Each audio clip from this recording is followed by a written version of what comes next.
What's going on, guys? Welcome back to another episode of Words with Manny. I am Manny, and today I'm standing by here with the one, the only, and I would say, dare I say, probably the greatest comic of all time. He makes comic books, as you can see right here. Would you want to tell people what this is? So this is our new Vampiro comic that just came out on Wednesday. It's sort of reimagining Vampiro as an underground rockabilly guitarist who hunts monsters after the show. His guitar turns into a literal axe, as you can see here. He's being pursued by a motorcycle gang of nuns with shotguns and all sorts of other weird hijinks. I've been writing comics about wrestling for years, and this was the first time somebody asked me to write a comic that didn't have any wrestling in it. And I'm a lifelong comic and movie fan and whatever. Like, I've had lots of just weird ideas, so I packed them all into this. So it's been a lot of fun. The reception has been overwhelming so far, and I hope people check it out.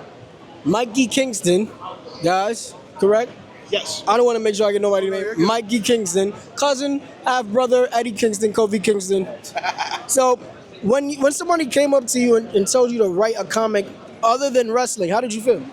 I was kind of excited about it, honestly. It was just it was a cool opportunity. I mean, I've been reading comics since I was 8 years old, and there's, some ideas you just can't put into a wrestling comic. So it was fun to get to play in a different genre, and I love, my influences or whatever. Like, I love the comic book Preacher, Cannonball Run. Like, so I always tell people this is sort of Preacher meets Cannonball Run, or an El Santo movie if it was directed by Robert Rodriguez. But there's a lot of influences like that in there. If you like the movie Dusk Till Dawn, like, you'll love this book. Like, it's got a little comedy, a little horror, a little action.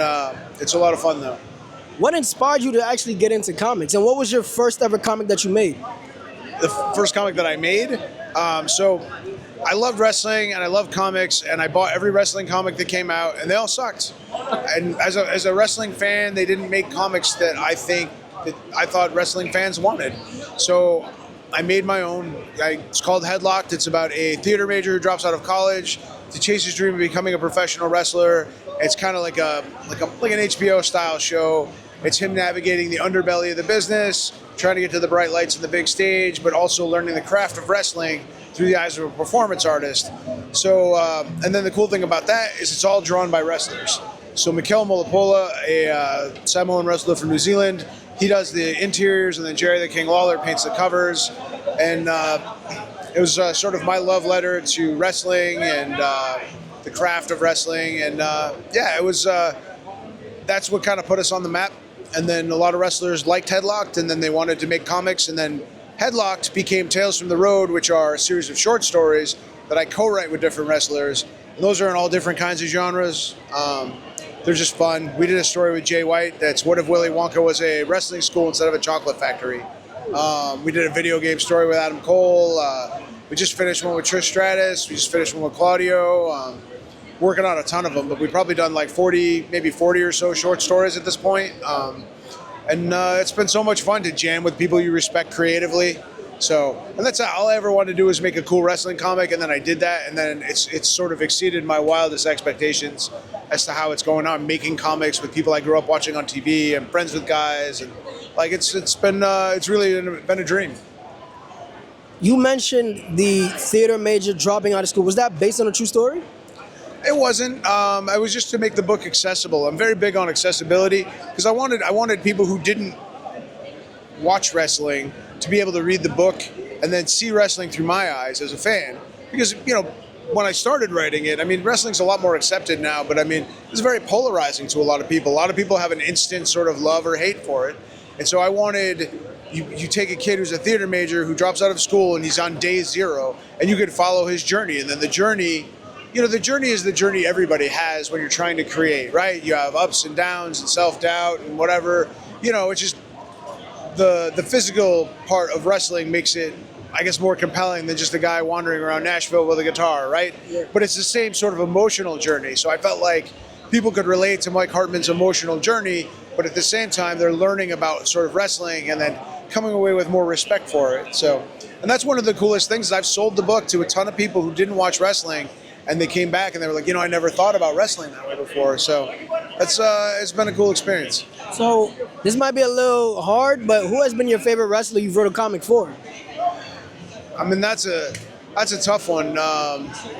I mean, Hurricane was my guy as a kid because he was the comic book guy, right? He was a superhero, he liked comics, and now he's like one of my best friends. And like we collaborated on one of my favorite stories, super personal. It was it was only 6 pages, but we got so much accomplished in those 6 pages. And we're probably going to do some other stuff down the road, but he was the guy, like for me, like as a fan, like he was the superhero. So being able to collaborate with him was cool. Being able to collaborate with Jerry the King Lawler, who is one of the greatest I know wrestlers. Jerry's one of the biggest fans of comic books, correct? Yeah, he's a huge comic book fan, huge art fan. Yeah. And like, to me, one of the most important wrestlers creatively in history, right? Like almost all of what you consider modern sports entertainment actually started in Memphis. And obviously everybody writes Vince McMahon, writes the history books, I guess. But like, I mean, everything that modern sports entertainment is now started in Memphis. ECW, total Memphis. Like, Andy Kaufman is a celebrity. They had Adam West on the show as Batman. Like, they incorporated, they had Undertaker, they had Dr. Frank, the Dr. Frankenstein character, years before the Undertaker existed, right? So like, to me, and that all came out of Jerry's mind and love of pop culture and incorporating that into wrestling. So like, he, to me, is probably one of the most important wrestlers creatively. And it's a whole generation that just sees him as the puppies guy, but he did so much for wrestling in every level. So, that was a real honor as well. I'm not going to keep you long because he has a booth. There's a lot of people trying to come over here. So one last question for you. If someone wanted to start writing comics and they came up to you, what advice would you give them? Just do it, man. People come up to me all the time and they're like, oh, I had an idea for a comic that was like The Walking Dead, but then they made it or whatever. Listen, Walking Dead's a great comic. I have them all, but it ain't Shakespeare. You know what I mean? Like, I have a biochemistry degree. I taught myself everything. I have no like formal background. Like, all you need is some grit, some hustle, and just do it. Like, you have to give yourself permission to suck, because you're gonna suck when you start. And you have to be okay with that. Like, you have to know that you're going to get better.